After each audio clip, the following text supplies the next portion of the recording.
Este sábado 4 de abril del 2026, ayer, el Juventud Rebelde publica una entrevista a Miguel Díaz-Canel y la vende como si estuviese presentando al presidente definitivo, el muchacho humilde que pudo ser científico, al ingeniero electrónico que se mueve seguro en los terrenos de la ingeniería, el profesor que habría podido quedarse dando clases o investigando, pero que decidió sacrificarse y asumir grandes responsabilidades al frente de la revolución y de la juventud cubana. Sobre papel suena precioso. No es un político más, es casi un sabio de bata blanca que dejó el laboratorio para salvar a la patria. En esa construcción insisten en su currículum: ingeniero electrónico, maestría en temas técnicos, doctorado en ciencias técnicas con una tesis sobre gestión de gobierno basada en la ciencia y la innovación. El mensaje implícito es: aquí no manda un improvisado, aquí manda un dirigente técnico, racional, moderno, que entiende de ciencias, de datos, de desarrollo. Es como si quisieran decirle al lector: tranquilo, el país está en manos de alguien que sabe lo que hace. Esto está científicamente pensado. Tú lees el currículum y parece que Cuba debería ser una mezcla rara de Suiza y Corea del Sur. Pero cuando miras su trayectoria real, la película cambia totalmente de género. Este ingeniero casi no pisó talleres ni laboratorios. Muy pronto dejó de ejercer en su campo para convertirse en funcionario profesional de la Unión de Jóvenes Comunistas y del partido. En vez de proyectos tecnológicos, misiones científicas o empresas de innovación, aparecen plenarias, informes, cargos en comité y viajes políticos. La maestría y el doctorado quedan como medallas en el pecho de un burócrata, títulos colgados en la pared de alguien cuya práctica diaria no es investigar ni diseñar nada, solo repetir líneas del partido. En un país donde los ingenieros terminan manejando visitaxi o yéndose al extranjero, el único doctor en ciencias que no toca nada técnico es precisamente el que firma los decretos. Y ahí es donde la entrevista se convierte en puro marketing revolucionario.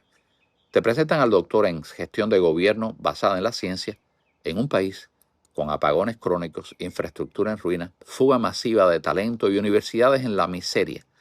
Te hablan de estudio, creatividad, espíritu crítico y de que la continuidad no debe ser acrítica, pero no aparece una sola cifra seria, ni un diagnóstico honesto, ni un plan verificable para cambiar esa realidad.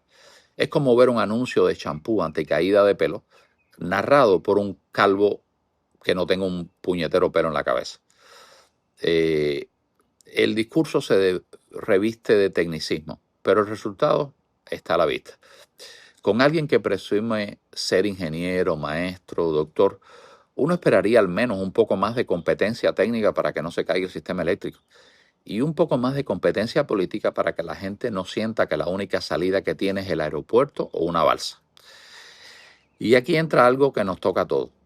Nos vendieron toda la vida que los dirigentes eran gigantes. Hoy miras arriba y ves burócratas de barriga ancha hablando de sacrificio a un país flaco. Díaz-Canel no es solo un personaje, es el síntoma de un sistema que nos robó el derecho a elegir y después nos pide que le demos las gracias. Esa tensión es la que hace que esta entrevista suene a un déjà vu para una generación que ya no compra el cuento. A todo esto se suma la pregunta del público real de Juventud Rebelde.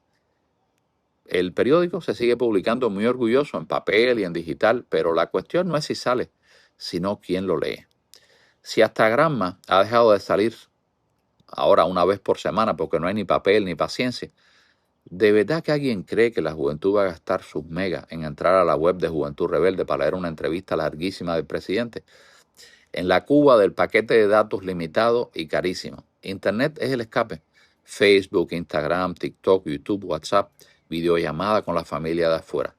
Un ratico de una serie que se piratea. No exactamente descubrir lo que tiene que decir el mismo dirigente que lleva años pidiéndole más resistencia creativa a la gente mientras la vida se pone más dura. Pensar que un joven va a dejar un live de Instagram o un reel de TikTok para meterse a leer sermones en la Juventud Rebelde es como creer que en medio de un apagón alguien apaga su último celular cargado para ponerse a leer el manual del apagón. En el fondo, todo esto conecta con el apodo que más lo persigue: Cingao. En la calle se le dice así, no solo porque se le ve como un cuadro obediente y puesto a dedo, sino porque mucha gente lo percibe como alguien que habla sin pasión, sin alma, diciendo las cosas como si el país no fuera de él. Sus discursos suenan a lectura de libreto, sin emoción, sin que se note que le duela de verdad lo que está pasando. Esa frialdad se traduce en insultos todavía más duros. Se la asocia con la imagen del del tipo que repite consignas mientras el resto se jode en colas, inventos y remesas para poder comer.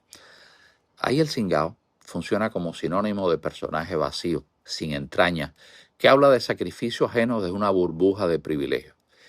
Y el cuerpo también habla. Durante sus primeros años en el poder, muchos cubanos vieron una gráfica casi en tiempo real. A medida que pasaban los meses, iba creciendo el vientre del dirigente, justo cuando la barriga del cubano de a pie se encogía. En un país donde la falta de comida es preocupación diaria, incluso más urgente que los apagones, y de los apagones Dios sabe que hay prácticamente todos los días, en ese país ver al máximo responsable, por supuesto en el papel, en la tele, en las noticias, pero realmente careciendo de voz propia en la iniciativa, verlo cada día más ancho manda un mensaje brutal. Mientras la gente se pregunta qué va a poner en el plato, el que pide más resistencia aparece bien alimentado, bien vestido y bien protegido. Esa imagen refuerza el apodo.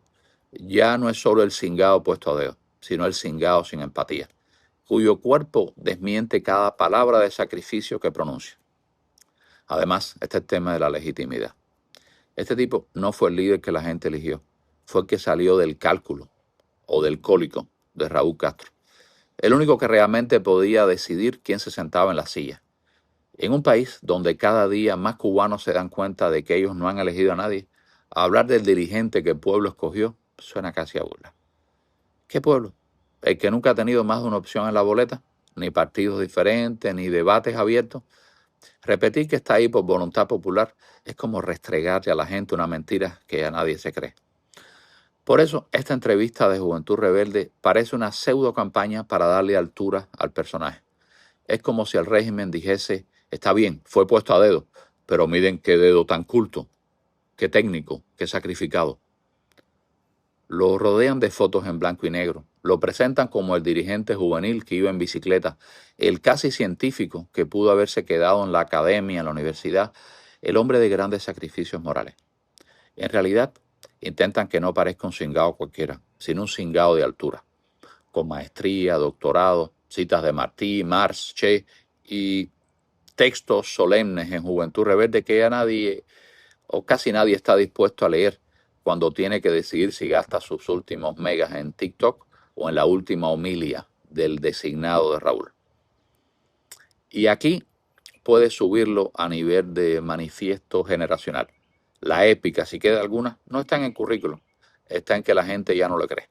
En los jóvenes que estudian para ser libres de verdad y no para servirle al partido. En los que usan el poco internet que tienen para ver al mundo, no para repetir consignas. En los que pedalean, sí, pero no a la universidad en bici revolucionaria, sino hasta el Darién, hasta Tapaula, hasta cualquier frontera donde pueda empezar otra vida. El mismo día que Juventud Rebelde saca su entrevista solemne, en miles de casas, el gran titular es otro. Hoy volveremos a comer o a inventar. Al final, la entrevista dice más del sistema que del mismo. Muestra a un aparato que cree que puede cambiar la percepción popular, acumulando títulos, anécdotas heroicas y adjetivos bonitos alrededor de un personaje que la gente ya bautizó y juzgó hace rato. Mucho envoltorio, mucho currículo, muchas palabras grandes, muy poca luz, muy poca comida, ninguna salida creíble para la juventud, que en lugar de reír Juventud Rebelde, están buscando cómo escapar, aunque sea por la pantalla del teléfono.